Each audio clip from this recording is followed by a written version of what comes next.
Hello दोस्तों, Hindi स्टोरिया channel आपका अभिनंदन करता है। कहानी सुनने के लिए आपका धन्यवाद। कहानी पसंद आए तो लाइक और सब्सक्राइब जरूर करें। बिना देरी किए चलिए कहानी शुरू करते हैं। बहुत समय की बात है। एक बार एक किसान परमात्मा से बड़ा नाराज हो गया। कभी बाढ़ आ जाए, कभी सूखा पड़ जाए, कभी धूप बहुत तेज हो जाए तो कभी ओले पड़ जाए। हर बार कुछ न कुछ कारण से उसकी फसल थोड़ी खराब हो जाए। एक दिन बड़ा तंग आकर उसने परमात्मा से कहा, देखिए प्रभु, आप परमात्मा हैं, लेकिन लगता है आपको खेती बाड़ी की ज्यादा जानकारी नहीं है। एक प्रार्थना है कि एक साल मुझे मौका दीजिए, जैसा मैं चाहूँ वैसा मौसम हो, फिर आप देखना मैं कैसे अन्न के भंडार भर दूंगा। परमात्मा मुस्कुराए और कहा, ठीक है, जैसा तुम कहोगे वैसा ही मौसम दूंगा, मैं दखल नहीं करूंगा। किसान ने गेहूं की फसल बोई। जब धूप चाही तब धूप मिली, जब पानी तब पानी।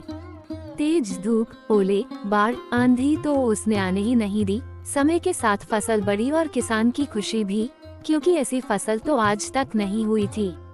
किसान ने मन ही मन सोचा, अब पता चलेगा परमात्मा को कि फसल कैसे करते हैं। बेकार ही इतने बरस हम किसानों को परेशान करते रहे।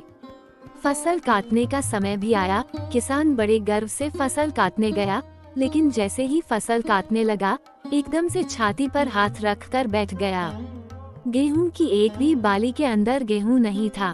सारी बालियां अंदर से खाली थी। बड़ा दुखी होकर उसने परमात्मा से कहा, प्रभु ये क्या हुआ?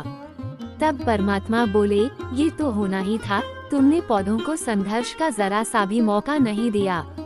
न तेज धूप में उनको तपने दिया, न आंधी ओलों से जूझने दिया। उनको किसी प्रकार की चुनौती का एहसास जरा भी नहीं होने दिया। इसलिए सब पौधे खोखले रह गए। जब आंधी आती है, तेज बारिश होती है, ओले गिरते हैं, तब पौधा अपने बल से ही खड़ा रहता है। वो अपना अस्तित्व बचाने का संघर्ष करता है, और इस संघर्ष से जो बल पैदा होता है वही उसे शक्ति देता है, ऊर्जा देता है, उसकी जीवटता को उभारता है। सोने को भी कुंदन बनने के लिए आग में तपने, हथौड़ी से पिटने, गलने जैसी चुनौतियों से गुजरना पड़ता है, तभी उसकी स्वर्णिम आभा उभरती है, उसे अनमोल बनाती है। उसी तरह जिंदगी में भी अगर संघर्ष ना हो, चुनौती ना हो, तो आदमी खोखला ही रह जाता है, उसके अंदर कोई गुण नहीं आ पाता।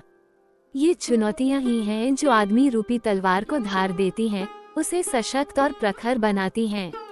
अगर प्रतिभाशाली बनना है तो चुनौतियां तो स्वीकार करनी ही पड़ेंगी, अन्यथा हम खोखले ही रह जाएंगे।